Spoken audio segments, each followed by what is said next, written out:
Welcome to Free Thoughts. I'm Trevor Burrus. And I'm Aaron Powell. Joining us today is Joe Quirk, president of the Seasteading Institute.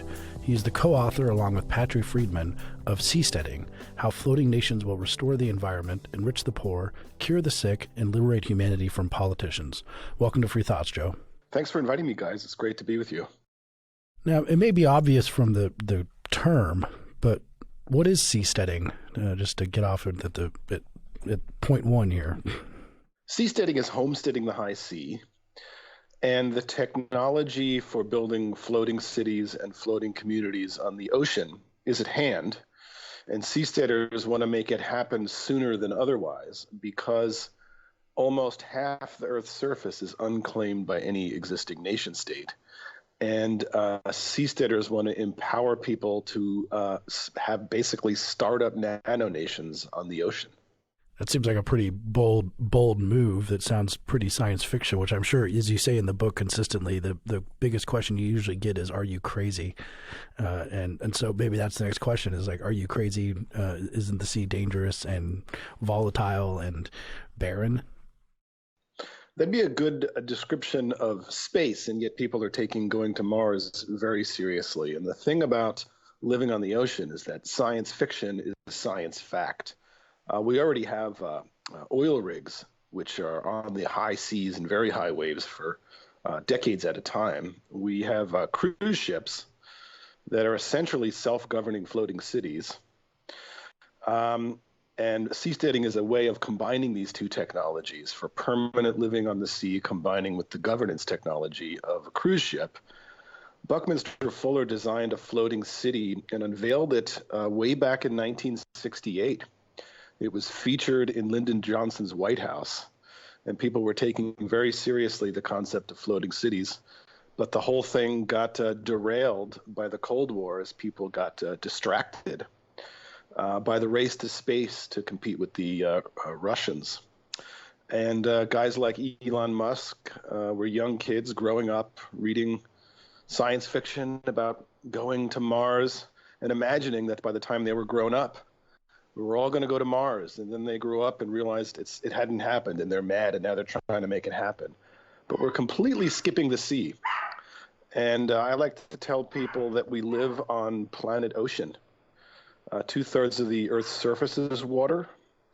If you want to go deep down below the ocean, that's like 98% of the living space.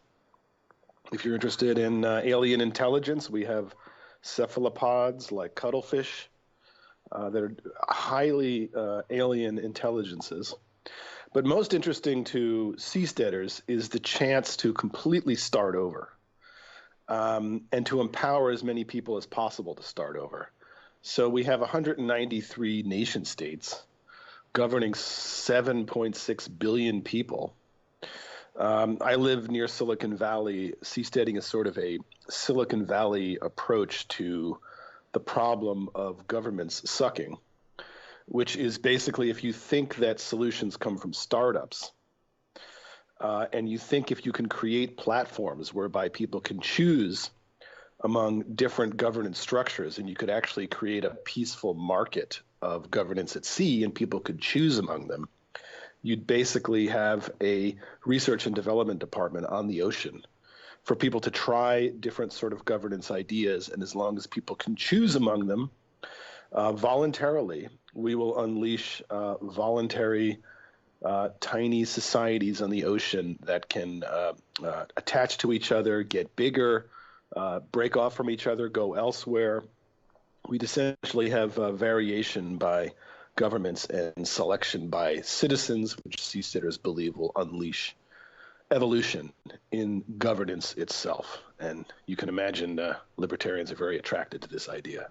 So if the advantage of this, though, is that you can build these things outside of the territory of governments, won't we just run into the same problem that Silicon Valley startups are starting to notice now with, government calls for regulation of Facebook? That it's one thing when you're small and no one's really, you're just ignored by the governments. But if seasteading actually became competitive or was done in substantial numbers, wouldn't governments just decide maybe we do own those parts of the seas and not allow it? I think the greatest threat to seasteading is what you just described. It's certainly not technological or business or anything like that. And the great thing about old governments is that they're dinosaurs. They move very slowly. They're very dumb. So Facebook can scale up and get a billion users before the government wakes up and starts getting upset that people like Facebook better than them.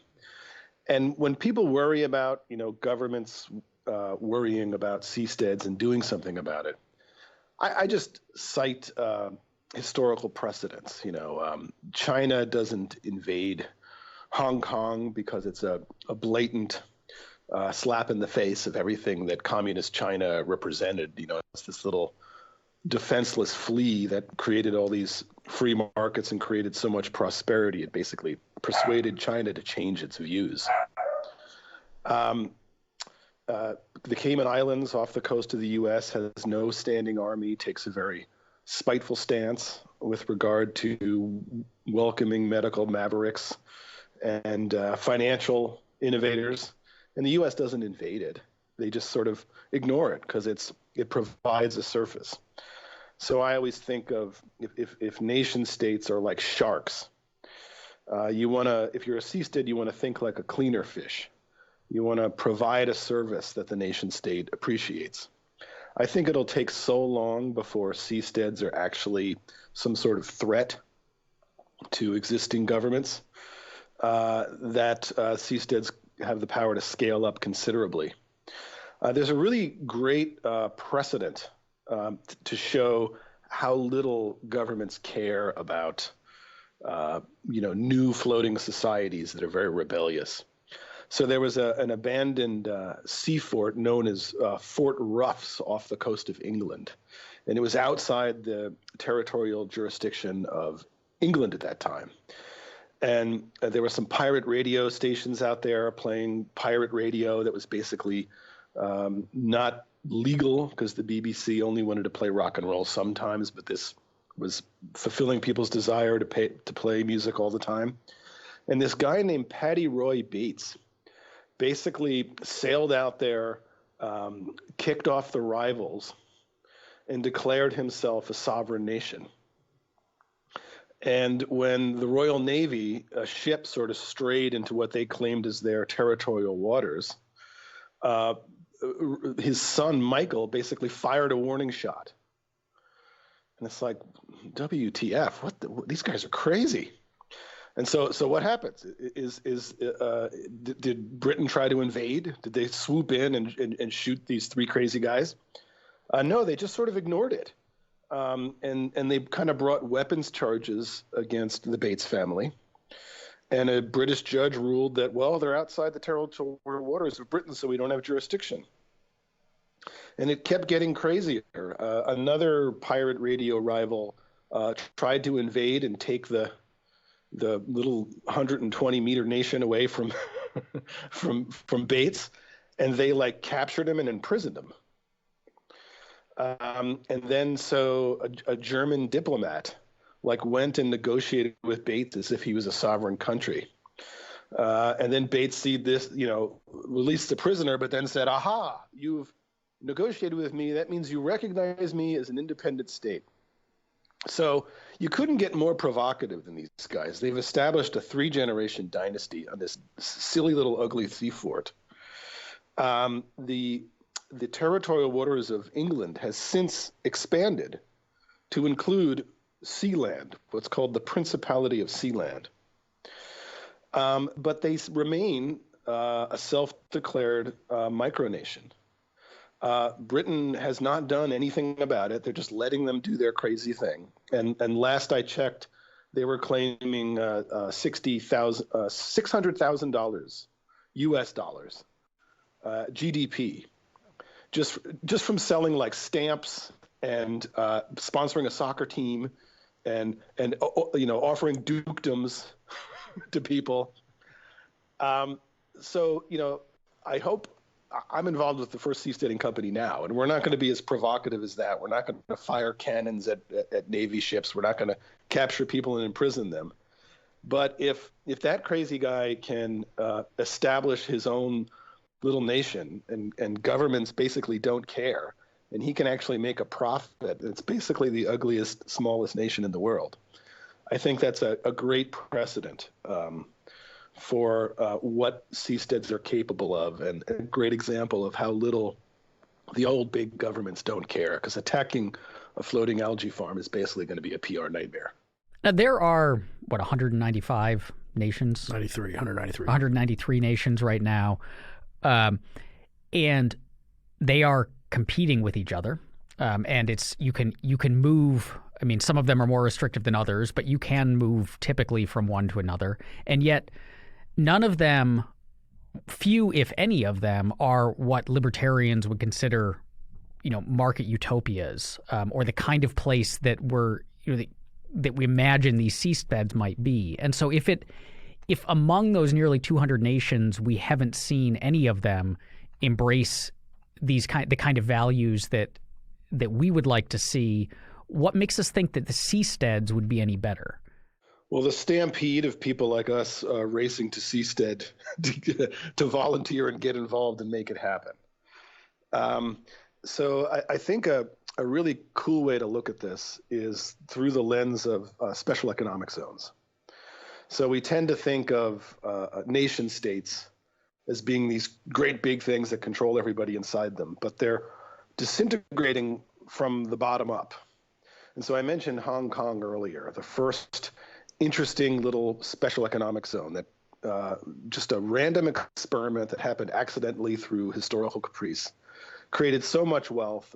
It ended up converting China into being a much more open market, and 500 million people escaped extreme poverty. That was such an interesting experiment that China allowed, 14 more little special economic zones within its nation. And those all created so much wealth. Right now, probably more than half of all Chinese people have migrated to these special economic zones. So in a sense, people have already left the old, poor, communist rural China and moved to these much more prosperous free market places. This set a precedent where different countries around the world, especially in the southern hemisphere, started experimenting with little free ports, I think of them as legal islands, allowing special exemptions from taxes and regulations to create prosperity. And overall, some special economic zones have failed, some have succeeded, some have been corrupted, some have been spectacularly successful, such as Shenzhen in China. That basically more than 4,000 have proliferated across the world in the last 50 years. It's completely peaceful. It's a bottom-up, inside-out revolution in governance, as Tom W. Bell calls it. Who has been on Free Thoughts before? Yeah. He's the author of Your Next Government, ? From Nation States to Stateless Nations. So it's already happening. But these things are only so free. So there's this revolution in freedom. To me, this is the most momentous political revolution. It's sweeping the world. You mentioned 193 nation states. Well, over 4,000 special economic zones have them completely outnumbered. So the Tom W. Bell is the kind of the John Adams, kind of the father of the C zone, where he takes the best practices of all these special economic zones, and he wants to instantiate them on the first floating legal structure, which would be the C zone, which we hope to establish in an island nation soon, and continue this evolution of better, freer governance. That's interesting, because your book is extremely optimistic and kind of surprising, to the point that I felt like I was being pitched, and I came to believe it more and more. Almost like I was being pitched timeshares in Mexico, a can't miss real estate opportunity, all this stuff. But the really interesting thing about it was all these people, not necessarily libertarians, doing different technological things, were kind of converging on the same idea in terms of how to get food, how to get energy, how to get different things from the ocean, and how to build floating structures that can sustain. It's not just libertarians. It's coming from a bunch of different angles. Yeah, it's interesting. Like it actually works best if you don't say the L word, because that sets up people's, psychological immune systems. But as soon as you tell the world, hey, we're going to set up a platform you can completely start over with a new governance system. Innovators come stampeding to you. They don't need to self-identify as libertarian, no more than an American vacationer who steps on a cruise ship is changing ideologies because now they're getting free market healthcare and free market security on a self-governing ship with a dictator known as a captain. They're not changing what their beliefs are, but it's about the proliferation of choices and providing different places where people can experiment with different social structures. And crucially, people bring their own business ideas to seasteading like crazy. And environmentalists are interested in algae farms and seaweed cultivation, and conservatives are interested in a new frontier. Socialists want to create their own seastead. Everybody with a different idea who wants to prove their point to the world can get their own seastead, build their own business model, and then succeed or fail in the eyes of the public on their own terms. That's the great thing about seasteads is the people who try them absorb the cost of failure, and hopefully prosperity will be shared, and the world can watch and see which systems work, and we don't have to rely on politicians to impose systems from previous centuries from the top down on us. So practically, what does life on a seastead look like? Because I mean, to be perfectly honest, like the idea of living on an oil rig doesn't strike me as super appealing. Me neither. And it always depends on whether we're talking about seasteading in 2025 or 2055. So I hope that a company that I helped co-found called Blue Frontiers will build the first very modest seastead in French Polynesia, which is right in the middle of the Blue Frontier, which is the Pacific Ocean. And if that works, that'll be for around 300 people. If people want to check it out, go to blue-frontiers.com. We have lots of visuals there. We've already designed how it's going to look. We've already got the engineers. And it's basically going to look like a floating Hobbiton. Basically green roofs. It's going to look like any other island from a distance. It's going to be inside a protected lagoon, so there's no waves. So we're going to be using existing technology. It's basically the same engineers who built the floating pavilion in Rotterdam are going to build something about 7.5 times as big, which will be the first seastead, if all goes according to plan with Blue Frontiers. So, but what about seasteading in 2055? Hopefully by then, oil rigs already are way too expensive. Only oil and gas exploration companies can afford them. So if you think of seasteads as the intersection, the confluence of material science, of 3D printing, of people, I have colleagues working on geopolymer concrete and all this sort of stuff. The way it would work is basically the way Buckminster Fuller designed it, 50 years ago, which is much of the seastead will be deep below the water, the physical structure of the seastead, where it'll have like tremendous ballast. So if you put a lot of weight far down below the sea, you can create incredible stability and then have pilings, which are basically pillars that go up high above the waves, and then your city floats on top of it. So you have these very high waves, your city well above it. And there's something called the flip ship. If this seems like futuristic to you, I'd encourage your listeners to look up the flip ship, FLIP. It's been in operation on the ocean since like 1962. And it's basically like a baseball bat thing. Think of it as a wine bottle that's much bigger, where 4/5 of it is below the ocean. Basically, it uses ballast tanks to float in the oceans. And it's described as being as stable as a fence post in 60-foot waves. And that's just one little floating giant wine bottle, you can think of it.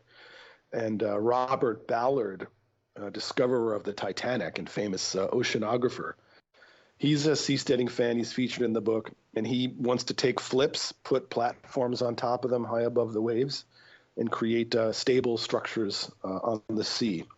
So in many ways, large enough and deep enough structures on the ocean can be more stable and safe than coastal communities. Safer in tsunamis, which don't become destructive until they reach land. Tsunamis are harmless on the deep sea. So it's basically the principle of ballast below the oceans. Yeah, when I read the part about the flip, I immediately went to look it up. And I do suggest listeners look it up. It stands for a floating instrument platform, and there's a video on YouTube of it turning. It's like a big barge, and then you fill it up, and then it floats with part of it sticking out, but 4/5 of it underwater. It's pretty incredible. You get into in the book. You also get into you seem to think that seasteading is almost imperative, first of all, rather than something that would be fun to do or good to do to get out of government, but imperative in terms of food production and fuel production. Food in particular is pretty interesting. How we could farm the sea. Yes, in the book I feature Ricardo Radulovic, who is one of many seaweed farmers who want to mass farm the oceans. And the amazing thing about seaweed is that there are thousands of different species of algae that are edible. It's more healthy than corn, wheat, or soy, on which we base much of the food we eat now, which is basically not healthy. And the incredible thing about ocean-based crops is that they can be environmentally restorative. So this is way beyond sustainable. And you can think of this as the libertarian answer to environmentalist critiques, which is that there's a type of seaweed called macrosynthis, I think it's called. It's been called the redwood of the ocean. And in order to build its biomass, these different kinds of seaweed need to draw tremendous nutrients and carbonic acid from the oceans, basically. And our coasts are just polluted with dead zones, which are caused by agriculture and all the agricultural runoff that runs into the oceans and dumps all this nutrient wealth that can be used by seaweed farms, which would basically restore those areas. I'm very intimately aware of this. I wrote a whole book before I discovered seasteading about the problems of agricultural runoff and its effect on coastal oceans and its effect on marine mammals. It's really brutal. You can imagine these dead zones, as they're called, restored to their pristine conditions by eating. Imagine if you had a company called Restorative Foods. I was trying to found a company like that with a libertarian friend of mine in big agriculture to try to make this go. And we spoke to maybe a half dozen seaweed farmers in California, none of whom have a particular ideology, but all find the regulations in California and in the U.S. so onerous they can't scale up their vision. And they want to get outside the existing jurisdictions and scale up their seaweed farms. And Neil Sims, who I also features in the book, he's a fish farmer. He says, first come the farms and then come the cities. You got to establish the business model out there. It's just like the Western frontier, and that seasteads can be thought of as the covered wagons.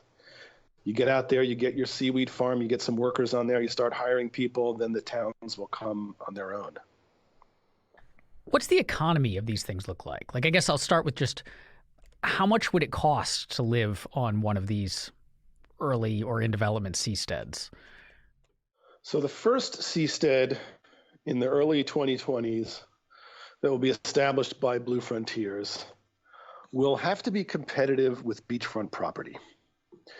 So if you take, it's going to be about 7,500 square meters. If you divide that up among 300 people, it comes out to about $200,000 per person, which is steep, but some of the islands are designed for small apartments and things like that.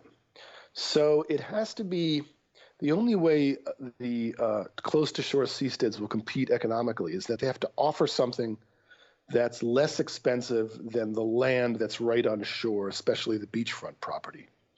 And the great thing about seasteads is that even though it may be more expensive to build a floating neighborhood than a neighborhood on land, the land is more expensive than the water. The seastead doesn't have to pay for the land. So if you establish a sea zone in a lagoon off the coast of some beautiful bungalows in Tahiti, we could conceivably make the seasteads cheaper than what people are already paying for with bungalows and hotels and apartments on the beaches of Tahiti. So do you expect people like in the first wave to be telecommuters from Silicon Valley kind of people? Because there's no jobs there. I mean, you don't have someone who's going to work at McDonald's able to go live on a seastead, not only because they can't afford it, but there's no McDonald's there or other services. So do you expect kind of people who are telecommuting to live there? The first one is going to feature various businesses. It's very important to me that the first seasteads set a stellar example. So we plan to have scientific researchers in the blue economy, wave energy generation technologies on there. We plan to have homes for students to come and learn. I want it to be beautiful and to integrate economic classes. So some of it will be villas for families. Others will be small apartments. And all those people will require services.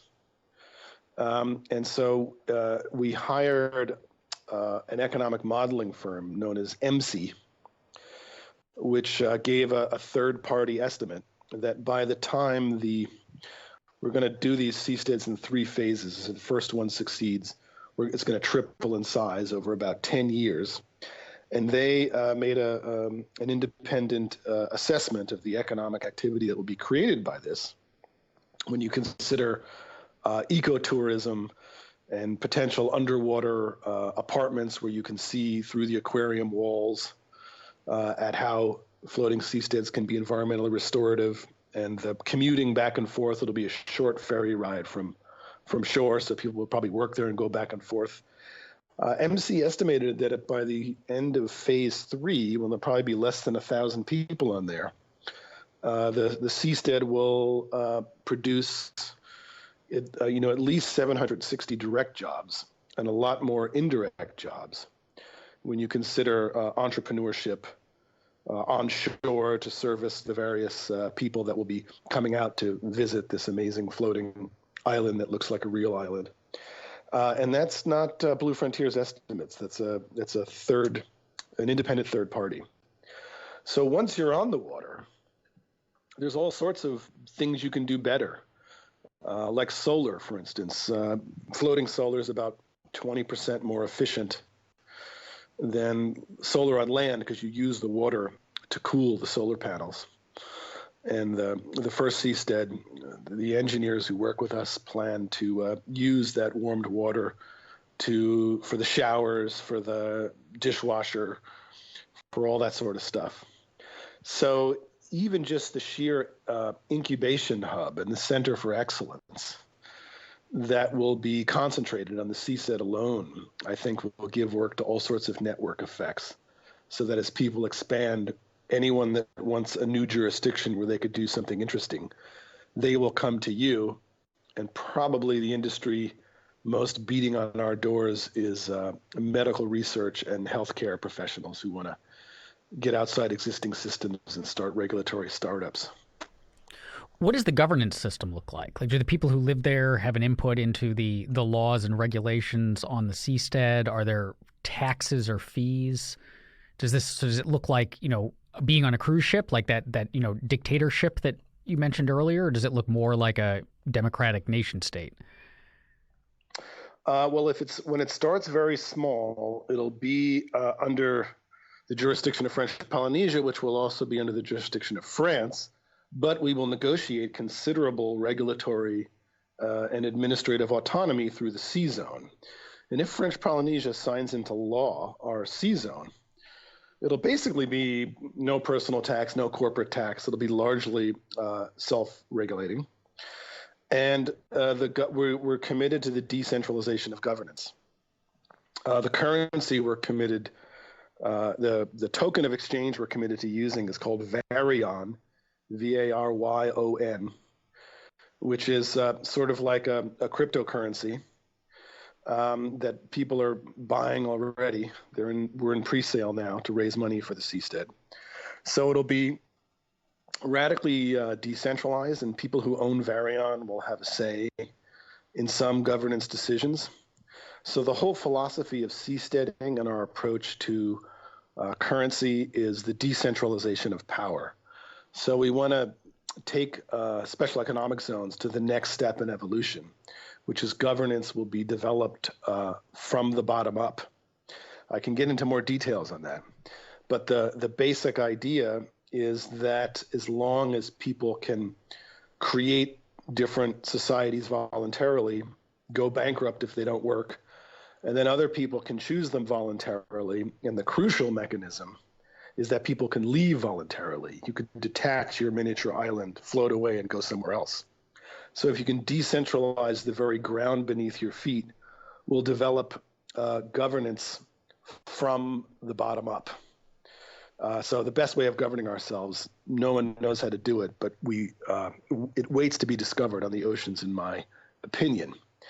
Now, you guys have lots of intelligent listeners, so I'm sure they want the actual details. If I was in the mainstream, I wouldn't get into this. But so what are the first floating islands by Blue Frontiers? How are they going to be governed? They're going to be maximally inclined towards economic and personal freedom. And so basically, with French Polynesia, if they pass the sea zone, Blue Frontiers in French Polynesia will choose a peer group of countries among the most peaceful and prosperous and well-run countries on Earth. And then those countries will choose the regulations in the sea zone. And the way it works is if all those, say there's a dozen, of the best countries, if all of those have a law or a rule, they can all agree that that law or rule should be on the sea zone. If a single country dissents, say Switzerland says our country runs just fine without that rule, even though the other 11 countries say they require it, then that rule or regulation won't be instantiated on the sea zone. So it's when I first joined the Seasteading Institute, I learned the term strategic incrementalism. So it's going to be the next step. It's going to be the most socially free and the most economically free. But because it's not yet on the high seas, it won't be completely free. Criminal law, France will be in charge of that. And so it'll sort of be like taking slow engineering steps out onto the high seas while also taking steady legal steps steadily towards complete freedom on the high seas, which is the ultimate goal of seasteading. Well, and as you say in the book, many times that, and I've said in different contexts too, is that one of the goals of freedom is you don't exactly know what it looks like, because freedom is a discovery process. And so at this stage in seasteading, I think the analogy you use is asking whoever created the transistor what what kind of things people will do on the computer in the future, whereas the architecture is the transistor, but who knows, the app store and what apps are going to be created. That's all unpredictable in its own way. Yeah, apps. I love the analogy of apps because, people say, well, what kind of government are you going to create, Joe Quirk, on your seastead? And not to compare myself to Steve Jobs, but I'll do it anyway. It's like Steve Jobs wasn't creating an iPhone so he can have an iPhone with one app on it. He's trying to create the platforms where other people can bring their apps, in my case, governance apps. And as long as people can choose among them, the best apps will emerge and the crappy ones will go away. And then we'll have this huge proliferation of things we couldn't imagine serving us in the area of governance that certainly we couldn't imagine before we had the platform. And I always use the analogy of Ben Franklin, the difference between, centralized control of innovation, monopolies, and decentralized experimentation. So Ben Franklin, genius, innovated in the control of electricity and innovated in governance. one of the most advanced guys of his day. So his experimentations with and control of electricity led to inventions that he couldn't possibly have imagined, that have permeated every area of our life. It's the only reason we're able to talk about it. Ben Franklin wouldn't even recognize a light bulb. You know, from the Franklin stove to this iPhone I'm talking you on, no one could have come to him and said, well, what good will this electricity do? How will people be lit in the future? He couldn't have really answered. But he also helped write the rules, the parameters for the United States government with a quill pen when information traveled at the speed of a horse. And we haven't had any updates since then. We've added more rules. We have the same methods by which we choose our rulers. It's changed over time, but there haven't been startups. There haven't been revolutionary new ideas that the Ben Franklins of today can try out.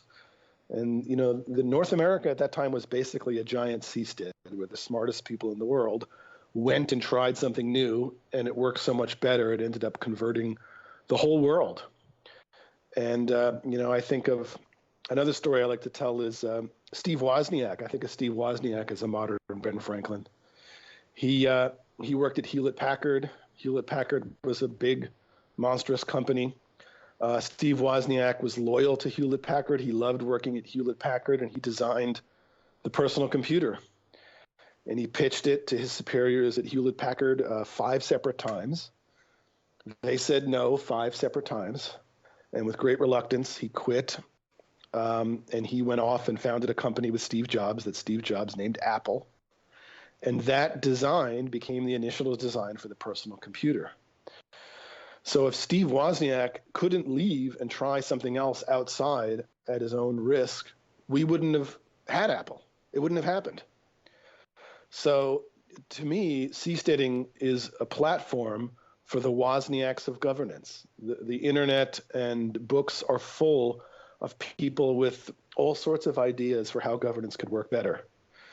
And there's no place where they can be tried out.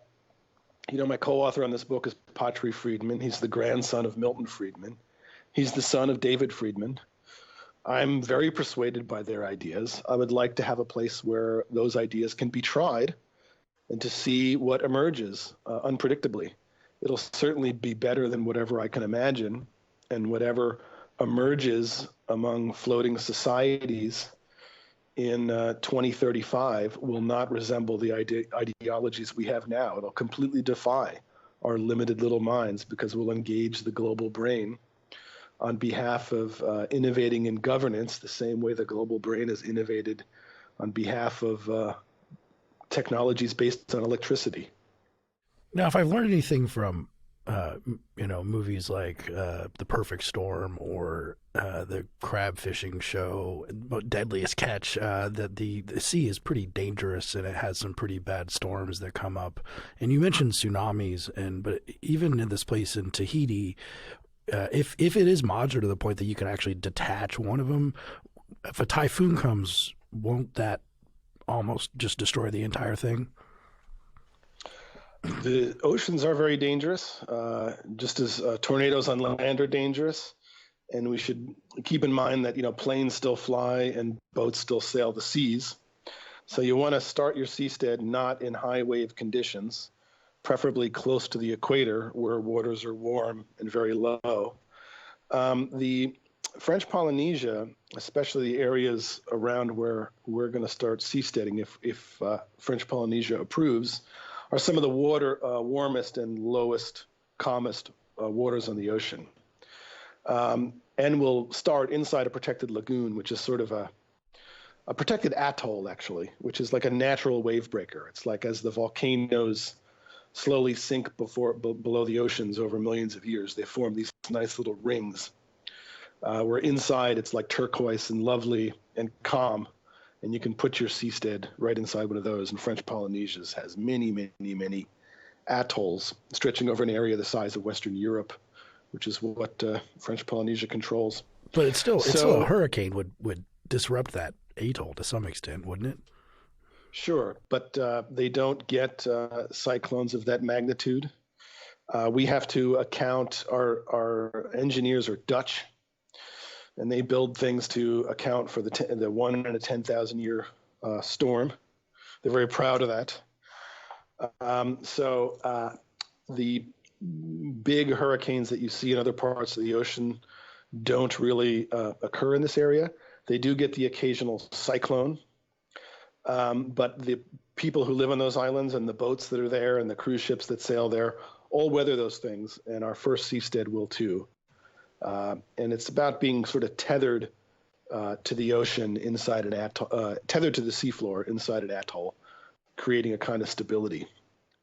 Realistically, how big can this get? So seasteading as a whole, like, will it always remain small nations that, you know, a handful of people live on, or could we see significant numbers of people eventually living on the open ocean? I think we could get a floating Hong Kong, because as these different little things compete, some of them will work very well, and then there'll be a runaway process where the economy will start to grow so fast that others will come. There's also an incentive to provide superior governance, because the bigger your seastead, the more stable it is in waves, and the longer it can stay out there. And I can imagine a floating Venice with little moats for roads where people can move their seastead in and out. But the more of these things you can lock up, the higher, you know, the more dangerous conditions you can remain in. You know, imagine, oil platforms where there's 100 or 1,000 of them all locked up together. And to get an idea of how fast a prospering economy can grow, I always point to Shenzhen, which is a fishing village that was right across the street from Hong Kong and was the first imitation of Hong Kong that China allowed. And, you know, at one point there was just a little fishing village. They didn't even have a street light. And they just had tremendous growth, tremendous property values ascending by, 18,000% over a couple of decades. And now they make 90% of our computer keyboards. That was just a little bit of freedom, a little bit new economy, and people raced there and created something new. So once you have a society that works, I think it will start out distributed. I think you will have lots of small little seasteads living in the doldrums near the equator.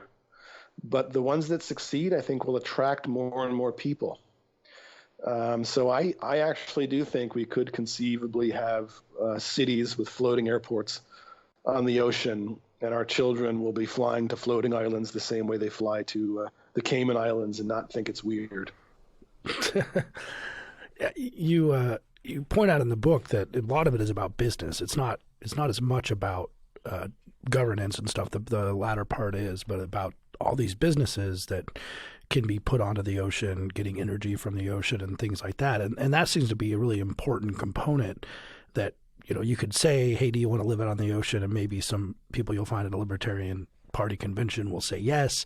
But the question of whether or not a business would go out there and build the kind of infrastructure and make money out of the ocean in order to build more and more and scale the problem up, what kind of businesses are interested in this now? And have you seen a growth in the amount of businesses that are looking at the sea for various, whether it's energy or getting out of the regulatory environment and stuff like that? Yes. I mean, as you very smartly point out, seasteading is not an ideology. It's a technology that requires a business model to pay for people to build it and float out there and actually move out there.